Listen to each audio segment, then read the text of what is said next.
Welcome to story box. तो अब तक हमने देखा था मोरान चवैनिंग और शिमी को लेकर अपने पहले मिशन की ओर जाता है। वहाँ पर चैन फैमिली के साथ कुछ दुर्घटनाएं हो रही थी। फिर चवैनिंग उनको रुकने को कहता है, तो आगे की कहानी शुरू करते हैं। चवैनिंग फिर उस पुश्तैनी कमरे से बाहर निकलता है और अपने गालों पर लगा हुआ खून साफ कर रहा होता है। और फिर वो मैडम चैन की ओर देखता है और कहता है, खासकर तुम सोने की कोशिश भी मत करना, नहीं तो वो काली शक्ति फिर से तुम पर कब्जा कर लेगी, इसलिए तुम्हें जगना होगा। मैडम चैन कहती है, हाँ हाँ हाँ, मैं ज़रूर जगूंगी। उसकी आंखों में आंसू आ चुके थे और वो बोलती हैं, मास्टर, मेरा बच्चा, वो तो ठीक है ना? चवैनिंग कहता है, अब तक तो ठीक है। मैडम चैन शॉक हो जाती हैं और कहती हैं, अब तक? मतलब हमेशा नहीं? फिर मैं अपने बच्चे को कैसे बचाऊंगी, बताइए। चवैनिंग कहता है, राक्षस पकड़ के। मैडम चैन क्योंकि काफ़ी डरी हुई थी तो वो थोड़ा रूड हो जाती हैं और कहती हैं, मास्टर आप कब तक पकड़ेंगे उन्हें? चवैनिंग कहता है, अभी। और फिर वो चैन फैमिली की ओर देखता है और बोलता है, किसे पता है कि वो लाल ताबूत कहाँ पर दफनाया हुआ था? हमारे साथ चलो और हमें रास्ता बताओ। चैन फैमिली के बड़े बेटे की जो बीवी थी याओ, उसको रास्ता पता था। वैसे तो वो लड़की काफ़ी लंबी और सुंदर थी, हालांकि उसके चेहरे पर डर साफ साफ नज़र आ रहा था। पर बाकी चैन फैमिली के परिवार से वो थोड़ी ज़्यादा समझदार थी। वो थोड़ी काम होती है और फिर बाद में चवैनिंग से कहती है, मेरे पति और मैं, हम दोनों को वो ज़मीन चाहिए थी, इसीलिए मुझे जगह मालूम है, मैं आपको रास्ता दिखा सकती हूँ। और फिर वो तीनों चैनियाओं का पीछा करते हैं। उस जगह पर पहुँचने के बाद उस नॉर्थ के पहाड़ पर कोई नहीं था। वहाँ काफ़ी सारे पेड़ थे, लेकिन किसी भी चिड़िया या फिर किसी भी कीड़े की कोई आवाज़ नहीं थी। और चैन्या वहाँ पे पहुँच जाती है और कहती है, तीनों मास्टर्स, हम पहुँच चुके हैं। ये वही जगह है जिस जगह लाल ताबूत खोदा गया था। वहाँ पर इन लोगों ने समाधि का पत्थर चिपका दिया था, जिसे देख मोरान हंस के बोलता है, आखिर एक टूटा हुआ पत्थर यहाँ पर कर क्या देगा? तुम्हें क्या लगता है एक पत्थर लगाने से तुम लोग बच जाओगे? हटाओ इसे। चैन्या थोड़ी परेशान दिख रही थी और वो कहती है, इस गांव के नायक ने कहा था कि इसको नहीं निकाल सकते क्योंकि ये पत्थर शैतानी ताकतों से हमारी रक्षा करता है। मोरान हंसता है और इस पत्थर को निकालने लगता है। ज़रा मैं भी तो देखूं इस पत्थर की ताकत। चैन्या कहती है, नहीं नहीं, मत उठाओ उसे, मत। तभी बीच में चवैनिंग टोकता है, कोई ज़रूरत नहीं है। ये कहने के बाद चवैनिंग अपना हाथ आगे बढ़ाता है और उसमें से तियानवेन को असेंबल करता है। वो उस तियानवेन से उस पत्थर को एक बार में तोड़ देता है और चैन्याओं की ओर बिना देखे उस जगह की ओर बढ़ता है और कहता है, तुम यहाँ क्यों छुप रहे हो? उठो अभी। ये बात सुनकर नीचे से अजीब सी आवाज़ आने लगती है और उसके बाद ही एक 12 फुट का लकड़ी का ताबूत सामने आ जाता है। ज़मीन से निकलने की वजह से उस ताबूत पर काफ़ी सारी मिट्टी थी, लेकिन हैरानी की बात ये थी कि वो मिट्टी उड़कर सबकी ओर आ रही थी। इसे देख शिमी चिल्लाता है, इस ताबूत में इतनी शैतानी ऊर्जा है। चवैनिंग उससे कहता है, पीछे हटो। और वो तियानवेन को बुलाता है और उससे उस ताबूत की ओर वार कर रहा था। चंद सेकंड में काफ़ी ज़्यादा सन्नाटा छा जाता है। वो ताबूत का गेट एकदम से उड़ता है, जिससे जो चीज़ उसमें थी वो साफ साफ दिखाई देने लगती है। उस ताबूत के अंदर एक आदमी था जिसने कपड़े नहीं पहने हुए थे। उसके चेहरे का रंग पीला पड़ा हुआ था। उस मरे हुए इंसान को देख, जो कि नंगा था, उसे देख मोरान कहता है, अरे अरे, इसने तो अंडरवियर भी नहीं पहनी, लापरवाह नहीं तो। उसकी ये बात सुन ना तो शिमी रिएक्ट करना चाहता था, ना ही च्वेननिंग। लेकिन तभी चैन्या चिल्लाती है, मेरे पति, और वो उस ताबूत की ओर भागती है। तभी च्वेननिंग उसका हाथ पकड़ता है ताकि वो उसे रोक सके और उससे पूछता है, ये तुम्हारा पति है? चैन्या की कंडीशन काफ़ी बुरी हो गई थी और वो कहती है, हाँ, ये मेरे पति हैं, लेकिन लेकिन ये यहाँ पर क्या कर रहे हैं? इनका तो अंतिम संस्कार करके इन्हें दफना दिया गया था, वो भी कब्रिस्तान में। और उस वक्त तो उन्होंने कपड़े भी पहन रखे थे, तो फिर इनके साथ ऐसा।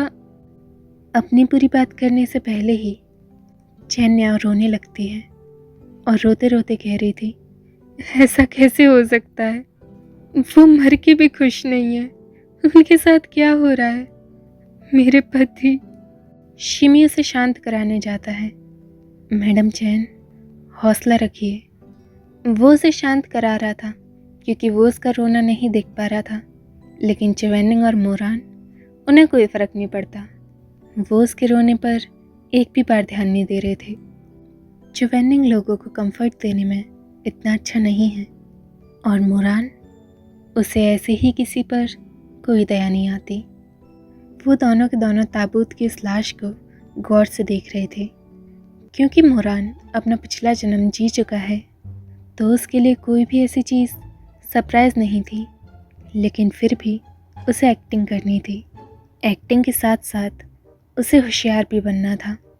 तो वो प्राउडली अपनी चिन ऊपर की ओर करता है और सोच विचार करने वाली आवाज़ में बोलता है, शिजुन, इस लाश में कुछ तो गड़बड़ है, नहीं? च्वेननिंग उससे कहता है, मुझे पता है। ये सुनकर मोरान स्पीचलेस हो जाता है। क्या मतलब? उसने अभी जो कहा वो पिछली ज़िंदगी में च्वेननिंग ने कहा था। वो चाहता है कि वो इस ज़िंदगी में उन सब चीज़ों का यूज़ करे ताकि च्वेननिंग शॉक हो जाए कि उसकी सोची हुई बातें ये कैसे बोल रहा है। और अब उसने ये कहा था तो वह एक्सपेक्ट कर रहा था कि च्वेननिंग उसकी तारीफ़ करेगा, लेकिन वो क्या कहता है, मुझे पता है। ये क्या बात होती है? और मोरान मन में सोचता है, क्या एक शिजुन को अपने डिसिपल को शाबाशी नहीं देनी चाहिए? अरे वो उसी के दिमाग की बातें मुँह ज़ुबानी गा रहा है, तो ज़रा सी तारीफ़ या फिर कोई तोहफ़ा या फिर बस बहुत अच्छे, क्या वो कम है? ये भी नहीं कह सकता ये? नहीं, मैं नहीं रुकूंगा। और मोरान प्रिटेंड करने लगता है जैसे उसने सुना ही नहीं कि मुझे पता है, और वो पूरी बात एक्सप्लेन करने लगता है। आप ही देखिए, इस लाश में सड़ने के कोई निशान नहीं, जबकि ये हादसा हुए आधा महीना हो चुका है। अगर हम अभी के मौसम की बात करें तो इसे अब तक सड़कर राख हो जाना चाहिए था। ये तो पहली बात है जो मुझे अजीब लगी। तभी च्वेननिंग उसकी ओर देखता है। मोरान को लग रहा था कि उसकी नज़रें ये कह रही हैं, अब तुम्हारा ख़त्म हुआ कि नहीं?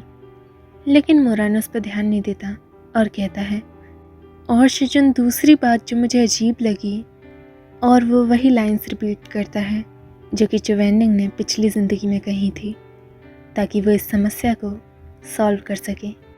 इस ताबूत के खुलने से पहले तो शैतानी ऊर्जा इसमें काफ़ी थी, लेकिन जैसे ही खुला वो गायब ही हो गई। अब इस लाश के अंदर ज़रा सी शैतानी ऊर्जा है जो कि काफ़ी अजीब है, ऐसा नहीं होता। च्वेननिंग उसकी ओर देखता है और कुछ नहीं कह पाता। शायद वो ये सोच रहा होगा कि ये मेरी बातें कैसे बोल रहा है। और मोरान अब भी नहीं रुकता।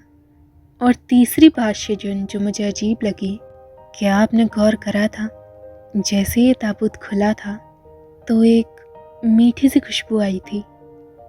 वो खुशबू इतनी नाजुक थी कि आसानी से कोई भी नोटिस नहीं कर सकता था। जब मोरान ने ये बात कही तो शिमी और चैन्याओं को भी लगा कि क्या खुशबू थी कोई, और वो दोनों सूंघने लगते हैं तभी शिमी कहता है, हाँ है तो। चैन्या ये सूंघकर कहती है, ये खुशबू तो। शिमी इसकी ओर देखता है। मैडम चैन, क्या बात है? चैन्या की आवाज़ डरी हुई थी और वो कहती है, ये खुशबू तो मेरी सासू माँ की 100 बटरफ्लाई फ्रेगनेंस पाउडर से है। और थोड़ी देर तक कोई कुछ नहीं कहता और वो लोग याद करते हैं कि मैडम चैन ने ही अपने बेटे का नाम लिखा था। तभी शिमी पूछता है, क्या मैडम चैन ऐसा कर सकती हैं? मोरन और च्वेनिंग एक साथ कहते हैं, मुझे ऐसा नहीं लगता। नहीं। वो दोनों एक साथ बोलते हैं तो वो दोनों एक दूसरे की ओर देखते हैं और च्वेनिंग उससे कहता है, तुम कहो। मोरन बेपरवाह होकर समझाता है, जहाँ तक मुझे लगता है और जितना मैं जानता हूँ, चैन फैमिली अमीर इसीलिए हुई थी क्योंकि तुम्हारी सासू माँ ने वो 100 बटरफ्लाई फ्रेगनेंस पाउडर का निर्माण करा था। वैसे तो उस पाउडर का फॉर्मूला सीक्रेट है, लेकिन उसको खरीदा तो जा सकता है ना। कम से कम इस कैडी टाउन में 10 में से 5 लड़कियां तो इसी फ्रेगनेंस का यूज़ करती हैं। केवल बात यही नहीं, हम लोग इस बारे में पहले ही जांच कर चुके हैं कि खुद उनके बेटों को मैडम चैन का ये फ्रेगनेंस पाउडर काफ़ी अच्छा लगता है, इसीलिए वो खुद नहाने में उस पाउडर को मिला लिया करते थे। तो ये कोई बड़ी बात नहीं कि उनके बड़े बेटे में से उसी की स्मेल आ रही हो। लेकिन जो अजीब बात है, जो मुझे लग रही है, और वो उस आदमी की ओर देखता है जो कि बिना कपड़ों के लेटा हुआ था। ये इंसान आधे महीने से मरा हुआ है, लेकिन इसमें से खुशबू तो ऐसी आ रही है कि जैसे अभी किसी ने इस पर छिड़का हो। क्या मैं सही हूँ शिजुन? च्वेनिंग उसकी ओर देखता है और कुछ नहीं बोलता। वो एक मूर्त की तरह उसे देखे जा रहा था। तभी मोरन कहता है, अरे अगर मैं ज़रा सा भी सही हूँ तो थोड़ी सी तारीफ तो कर दो। और फिर हमारे च्वेनिंग कहते हैं, मोरन हंसता है और बोलता है, हाँ मेरे कहने का क्या फ़ायदा। वो और हंस पाता तभी उसकी पोशाक बगल से थोड़ी हिलने लगती है। ये देखकर च्वेनिंग उसे अपनी ओर खींचता है और अपनी तियानवेन को निकालता है और कहता है, ध्यान से, क्योंकि जो बटरफ्लाई फ्रेगनेंस पाउडर था उसकी स्मेल और भी ज़्यादा तेज़ होती जा रही थी। जैसे ही वो खुशबू बढ़ती जाती तो उनके आसपास एक कोहरा सा आने लग गया था, जिससे च्वेनिंग को भी नहीं पता था कि वो तियानवेन कहाँ मारे। और पलक झपकते ही वो पूरा पहाड़ उस कोहरे से भर गया था, इतना ज़्यादा कि एक इंसान अपना हाथ तक न देख पाए।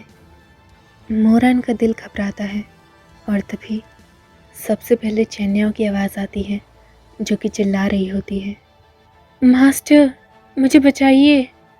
और वो पूरी बात कह पाती तभी सब शांत हो जाता है। च्वेनिंग अपनी उंगलियों से एक नीली रोशनी जागृत करता है और मोरन के माथे को छूता है ताकि इस पर मंत्र जागृत कर सके और कहता है, अपना ध्यान रखना, मैं देख कर आता हूँ। उसके ये कहने के बाद ही वो चैन्याओं की आवाज़ वाली जगह पर भागने लगता है और मोरन की आंखों से ऊंछल हो जाता है। मोरन अपना माथा वापस छूता है और हल्की सी हंसी के साथ बोलता है, जो कि हंसी नहीं थी। तुमने उसी जगह स्पेल फॉर्म करा जहाँ पर पिछली ज़िंदगी में तुमने मुझे छुआ था, एकदम पहले जन्म जैसा। च्वेनिंग, तुम सही में ज़रा से भी नहीं बदले। जितनी तेज़ी से वो कोहरा सबके सामने आया था उतनी ही तेज़ी से वो गायब हो जाता है। लेकिन अब जो उसके आगे सीन था वो और ज़्यादा सरप्राइजिंग था। मोरन एकदम से शॉक हो जाता है और इस बार वो सही में शॉक था। उस कोहरे के हटते ही वो पहाड़ी जगह एकदम बदल जाती है, बल्कि उसकी जगह एक बड़ा सा गार्डन था जिस पर वाटरफॉल्स भी थे। कुछ बड़े बड़े पत्थर और जेड के पेड़ हर जगह लगे हुए थे। छोटे छोटे पत्थरों से एक रास्ता भी बना हुआ था जो कि किसी और जाता था। मोरन उस जगह को देखता है और थोड़ी देर बाद खुशी के मारे झूमने लगता है। ये वही मौका था जिसके लिए मोरन इस मिशन पर आने के लिए इतना एक्साइटेड था। लेकिन पिछली ज़िंदगी में कुछ ऐसा था जो कि उनकी फर्स्ट किस को काफ़ी ज़्यादा रोमांटिक नहीं कर पाया था। पहले तो बात ये थी कि मोरन यहाँ का पानी पी लेता है जिससे वो नशे में होता है और फिर वो शिमी से टकराता है तो अपनी ज़िंदगी में पहली और आखिरी बार उसको किस करता है। ये बुरा था कि शिमी ये देखकर काफ़ी डर गया था और चौंक भी गया था, जिससे वो मोरन से एकदम से हट जाता है और सीधा भाग जाता है। मोरन उसे दूसरी नज़र भर के देख भी नहीं पाता क्योंकि चीज़ें इतनी जल्दी हुई कि वो एकदम से भाग जाता है। और जब से मोरन होश में आया उसके बाद से शिमी ने कभी भी इस बारे में जिक्र तक नहीं करा। ये किस इस तरह से ली जाती थी कि जैसे कि कभी हुई ना हो, इसीलिए कोई भी इस बात का जिक्र तक नहीं करता। कभी कभी तो मोरन रात को सोचता है क्या ये सच में हुआ था या फिर केवल इमेजिनेशन थी उसकी। लेकिन चाहे उसने इमेजिन करा हो या ना हो, पर इस बार वो शिमी को भागने नहीं देगा और उसे रियल किस करके रहेगा। तो इसी के साथ हमारा चैप्टर ख़त्म होता है। आप बताना आपको क्या लगता है, मोरन किसको किस कर देगा, शिमी को या फिर किसी और को? और अगर वो कर देगा तो कैसे? ये बात जानने के लिए देखते रहिए स्टोरी बॉक्स।